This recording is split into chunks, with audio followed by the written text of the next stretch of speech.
being a consultant, a coach or an auditor, and the definition of that, what you can and can't do, has plagued me my whole career. We opened up a discussion in our recent staff conference about what you can do from an advisory perspective when you're doing third-party audits or when you're doing consulting, when you're doing coaching. I'm pushing this business towards coaching principles, where we're asking great quality questions and we're leading and inspiring people to identify their issues and act on them, not telling them what to do. So not telling them, point the finger and saying, do this, do that, do the other. So working on principles and concepts and teaching principles and concepts to help people identify and understand what they need to do. So check out this video. We shot it at our recent staff conference. It's an open discussion of everybody in the business around what's consulting, what's the definition, what we can and can't do to help clients. And I think you guys would really benefit from seeing this discussion. If you've got thoughts, comment below, and I'd love to hear your thoughts. And also go and check out a recent LinkedIn post of mine where I asked, what's the difference between a coach and a consultant? We talk about walking this fine line about consulting. It's resounding that it's what our clients want: help, they want value, all that sort of stuff, but we're still talking about walking this fine line. So I really want to talk about what is the hazard that we're avoiding. Everybody, I want to have a discussion. Consulting is not helping your clients by giving them options and sharing information and telling them what someone else, another nameless client might do, which might be a good idea. Consulting isn't, while it's not necessarily first choice, consulting is not even saying you could put this on a risk register. Consulting is where you direct a client to do something to get certification, and if you go back at some later time and they haven't done it, you raise a non-conformance. Because if you direct someone to do something and they do that or some other version, they might change their mind and do something different and still meet the requirements of the standard, that's okay. They can do whatever way they want. So we can share all sorts of things, but it's about when there's a consequence of them not doing what we say in a directive way about their management system, that it's consulting. Does that make sense? Yeah. So we can, why wouldn't we share the incredible experience we've got around the table? Yeah?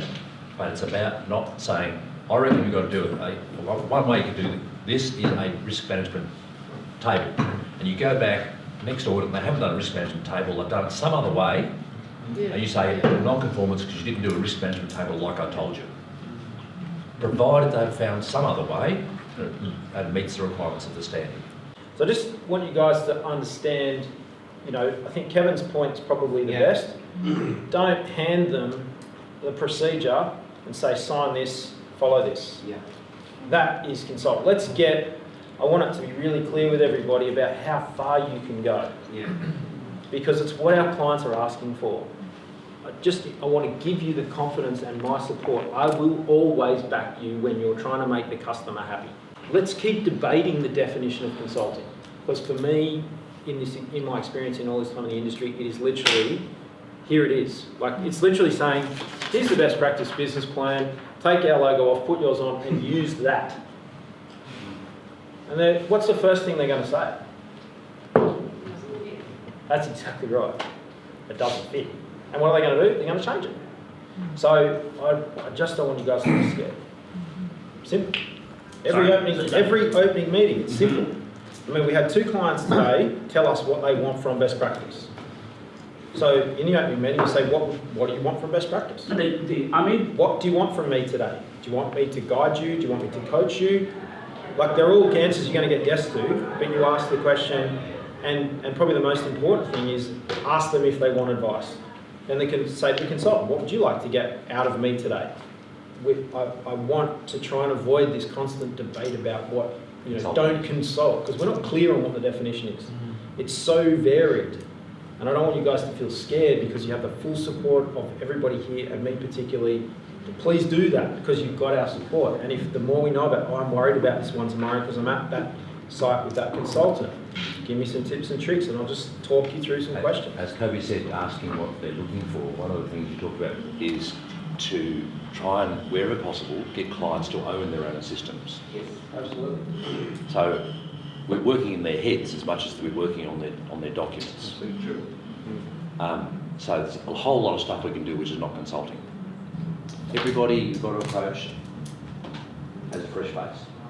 Every client, and they won't necessarily take your advice on word. And that's not personal, that's just their stuff. I've been there, I know there's clients that are really frustrating because you think you could help them and they just don't want to know.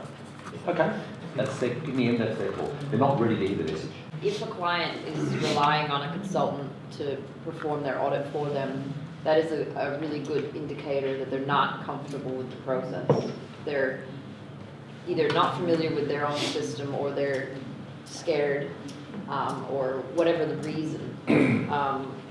Having been on both sides of the fence, ideally the consultant would be good enough to prepare their client so that they don't need to rely on them for the audit. The worst end of the consulting industry, consultants want systems to seem complicated. That's right. Because they're perpetuating their own business.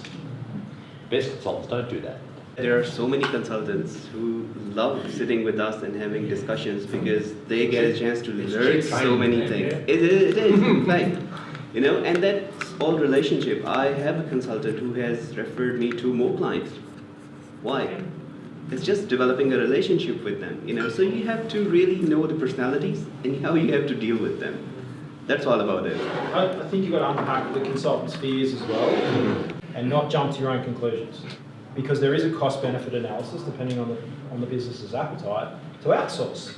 If you allow me to second your suggestion, but usually we varies between client to client. Yeah. We as an assessor always read the client's mind, try to read the client's mind, what they want. Through their communication, sometimes you will straight away feel they just need the certificate so that they can participate in the tender. So like we and Greg said, don't invest too much energy on that one. And you have to feel it. But some really need your help out of the box. So we can facilitate them as per their requirement as well. But at the same time, we follow certain rules and regulation as well. So like the thin line. We never recommend, say, this is the only solution, implement that one and you will get qualified. Then it becomes an issue. If something goes wrong, they will come back to us and say reputation damage. But at the same time, we say, okay, here's one of the options. If you like, you can follow it. If they are not ready for any improvement, then why we invest any energy on that?